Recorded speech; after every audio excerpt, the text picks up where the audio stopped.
ಏನೋಪ್ಪ ಅವಳು ಎಲ್ಲ ಮಾಡ್ತಾಳೆ ಅಂತ ನೀವು ಮಾತ್ರ ಮೆಚ್ಚಬೇಕು. ಈಗ ನೋಡಿ, ಹಿತ್ತನ ತಿಂಡಿನೂ ತಿನ್ನಿಸ್ದೆ ಬಿಸಿಲಲ್ಲಿ ಕರ್ಕೊಂಡು ಹೋಗಿದ್ದಾಳೆ.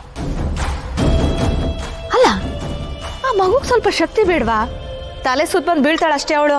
ದಮಯಂತಿ, ಕೆಲವರು ತಾವು ಎದ್ಮೇಲೆನೆ ಸೂರ್ಯ ಹುಟ್ಟೋದು ಅಂತ ತಿಳ್ಕೊಂಡಿರ್ತಾರೆ.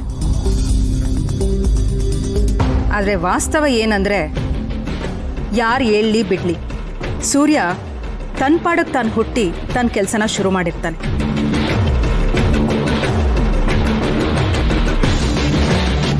ಈಗ ನೋಡು, ನೀನು ಎದ್ದೇಳೋಕ್ಕೂ ಮೊದಲು ಈ ಮನೆಯಲ್ಲಿ ಬೇಕಾದಷ್ಟು ವಿಚಾರಗಳು ನಡೆದಿರುತ್ತೆ. ನೀನು ಎದ್ದು ಬಂದಿಲ್ಲ ಅಂದ ಮಾತ್ರಕ್ಕೆ ಏನೂ ನಡೆದೇ ಇಲ್ಲ ಅಂತಲ್ಲ. ದುರ್ಗಾ ಮಗುಗಾಗಲೇ ತಿಂಡಿ ತಿನ್ನಿಸಿ ಹಾಲು ಕುಡಿಸಿದ್ದು ಹಾಗೆ.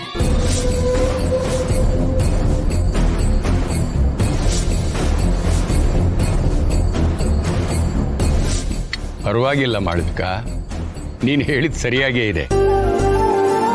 ಆಗ ನೀನು ನಮ್ಮ ಹಿತ ವಿಷಯ ಗೊತ್ತಾದ್ರೆ ನೀವು ಸರ್ಪ್ರೈಸ್ ಆಗ್ತೀರಾ ಅಂತ ಹೇಳಿದ್ದನ್ನು ಕೇಳಿ ಏನಪ್ಪ ಇರ್ಬೋದು ಅಂತ ಆಶ್ಚರ್ಯ ಆಗಿತ್ತು. ಈಗ ನೀನು ಹೇಳಿದ್ದು ಕೇಳಿದ ಮೇಲೆ ನಿನ್ನ ಆಯ್ಕೆ ತಪ್ಪಿಲ್ಲ ಅಂತ ಅನ್ನಿಸ್ತಾ ಇದೆ.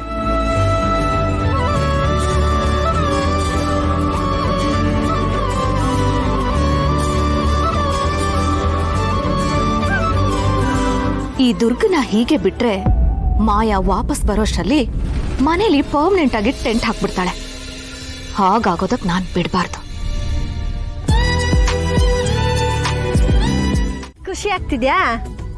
ಹಿತ ಪುಟ, ಒಂದ್ ಮೂರು ರೌಂಡ್.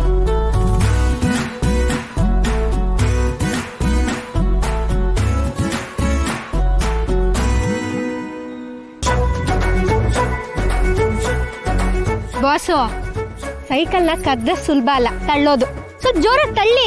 ಇನ್ನೊಂದ್ಸತಿ ಕಳ್ಳಗಿಲ್ಲ ಅಂತಂದ್ರೆ ಸರಿಯಲ್ಲ ನೋಡು. ನಾನ್ ಸರಿಯಾಗಿ ತಳ್ತಾ ಇದ್ದೀನಿ, ನೀನೇ ಸೈಕಲ್ ಹಿಡ್ಕೊಂಡು ಹಿಂದೆ ಇಳಿತಿದ್ಯಾ ಅನ್ಸುತ್ತೆ. ಅದಕ್ಕೆ ಗಾಡಿ ಮುಂದೆನೆ ಹೋಗ್ತಾ ಇಲ್ಲ. ಮೊದಲು ಸೈಕಲ್ ಕೈ ತೆಗಿ. ಮೊದಲು ಜಗಳ ಗಂಟಿ. ಏನಂದ್ರೆ ನೀವು? ಏನಿಲ್ಲ. ಎಷ್ಟು ಬೈಕೊಂಡು ತಂದ್ರು ಈ ಸೈಕಲ್, ಅದಕ್ಕೆ ಮುಂದೆನೆ ಹೋಗ್ತಿಲ್ಲ. ಸ್ವಲ್ಪ ಸುಮ್ಮನೆ ಇರ್ತೀಯಾ? ಗ್ಯಾಪ್ ಸಿಕ್ಕಿದ್ರೆ ಸಾಕು, ಜಗಳಾಡಕ್ಕೆ ಕಾಯ್ತಾ ಇರ್ತೀಯ ಅಂತ ಅನ್ಸುತ್ತೆ.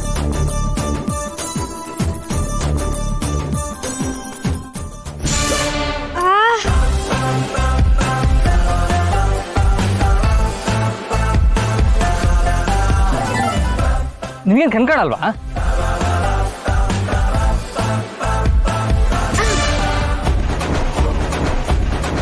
ಈಗ ಸರಿ ಹೋಯ್ತು. ಏಯ್, ನಾನು ತಲೆ ಹೊಡಿಬೇಕು ಅಂತ ಅನ್ಕೊಂಡಿದ್ಯಾ? ಡೌಟ್ ಇತ್ತು ನನಗೆ. ಆ ಬ್ರಹ್ಮ ನಿನ್ನ ತಲೆ ಒಳಗೆ ಬ್ರೈನ್ ಇಡೋ ಬದಲು ಕಲ್ಲಿಟ್ಟಿದ್ದಾನೆ ಅಂತ. ಇವಾಗ ಕನ್ಫರ್ಮ್ ಆಯ್ತು. ಸೀತಾಲಕ್ಷ್ಮಿ ಹೇಳಿದ್ದಾರೆ. ಸೀತಾಲಕ್ಷ್ಮಿಯ? ಯಾರಿದು ಹೊಸ ಎಂಟ್ರಿ? ನಮ್ಮ ಅಜ್ಜಿ ಸೀತಾಲಕ್ಷ್ಮಿ. ನಮ್ಮ ಅಜ್ಜಿ ಹೇಳಿದ್ದಾರೆ, ನಮ್ಗೆ ಒಂದ್ಸಲ ತಲೆಗೆ ಹೊಡ್ಕೊಂಡಾಗ ಎರಡನೇ ಸಲ ಹೊಡ್ಕೊಂಡಿಲ್ಲ ಅಂದ್ರೆ ಕೊಂಬರುತ್ತಂತೆ. ಇದೊಂದು ಬಾಕಿ ಇತ್ತು. ಇನ್ನು ಕೊಂಬೊಂದು ಬಂದ್ಬಿಟ್ರೆ ಇವಳಿಗೂ ರಾಕ್ಷಸಿಗೂ ವ್ಯತ್ಯಾಸನೇ ಇರಲ್ಲ. ಇಬ್ರು ಸೇಮ್ ಟ್ವಿನ್ಸ್. ಏನಂದ್ರೆ ಏನೋ ರಾಕ್ಷಸಿ ಅಂತೆಲ್ಲ ಅಂದಂಗಿತ್ತು. ಹೇ, ಇಲ್ಲ ಇಲ್ಲ. ಜಗಳ ಆಡೋ ಕಾಂಪಿಟೇಷನ್ ಇಟ್ರೆ ಇವರಿಬ್ರಲ್ಲಿ ಯಾರು ಸೋಲಲ್ಲ.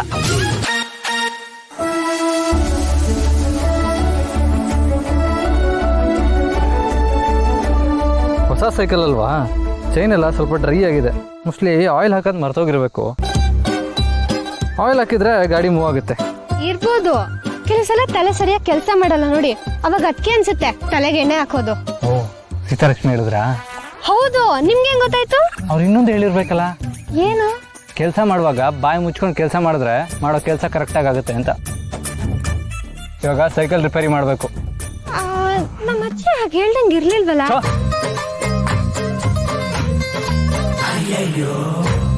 ತರುಣ್, ಸೈಕಲ್ ಚೈನಿಗೆ ಹಾಕೋ ಆಯಿಲ್ ಅಲ್ಲಿದೆ, ಸ್ವಲ್ಪ ತಗೊಂಡ್ಬರ್ತೀಯಾ? ಶೋರ್. ಬಾಸು, ನಾನೇನಾದ್ರೂ ಸಹಾಯ? ಅಮ್ಮ ತಾಯಿ, ನೀನು ನನ್ನಿಂದ ಸ್ವಲ್ಪ ದೂರ ನಿಂತ್ಕೋ.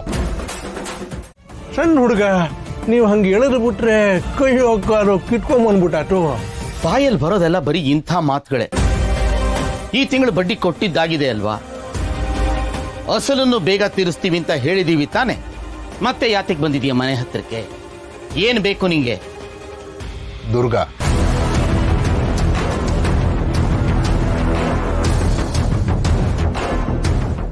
ದುರ್ಗಾ ಬೇಕು. ಎಷ್ಟು ಸಲ ಹೇಳಬೇಕು ನಿಂಗೆ? ದುರ್ಗಾ ಇಲ್ಲಿಗೆ ಮತ್ತೆ ವಾಪಸ್ ಬರೋದಿಲ್ಲ. ನಿಮ್ಗೆಲ್ಲ ಅಕ್ಕ ತಂಗಿರಿಲ್ವಾ? ಇಷ್ಟೆಲ್ಲ ಆದ್ಮೇಲೂ ಯಾತಕ್ಕೆ ಅವಳ ಹಿಂದೆ ಬಿದ್ದಿದ್ದೀರಾ? ಚಕ್ರೇ, ನೀವು ಹೀಗೆಲ್ಲ ಎಮೋಷ್ನಲ್ ಆಗಿ ಸೆಂಟಿಮೆಂಟಲ್ ಆಗಿ ಮಾತಾಡಬೇಡಿ.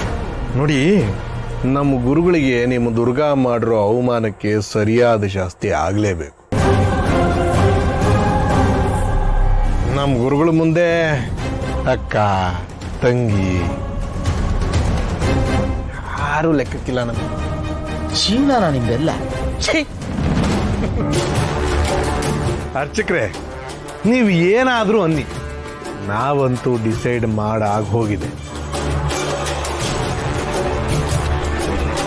ಇವತ್ತೇನೋ ನಿಮ್ಮ ಮಗನ ಅದೃಷ್ಟ ಚೆನ್ನಾಗಿತ್ತು, ಸಿಂಗಲ್ ಪೀಸ್ ಆಗಿ ವಾಪಸ್ ಬಂದ ಸಣ್ಣ ತಮ್ಮಣ್ಣ ಪದ್ಯ ಹಾಡ್ತಾ ಕೂತಿದ್ದ. ಅವನ ಅದೃಷ್ಟ ಪ್ರತಿದಿನ ಹಿಂಗೆ ಇರುತ್ತೆ ಅಂತ ಹೇಳೋದಕ್ಕಾಗೋದಿಲ್ವಲ್ಲ.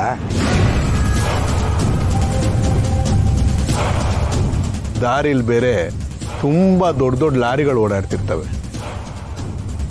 ಯಾವಾಗ ಯಾವ ಲಾರಿ ಟೈರ್ ಕೆಳಗಡೆ ಸಿಗಾಕೊಂಡು ಪಚಕ್ ಅಂತ ನಿಂಬೆ ಹಣ್ಣು ಆಗೋಗ್ತಾನೋ.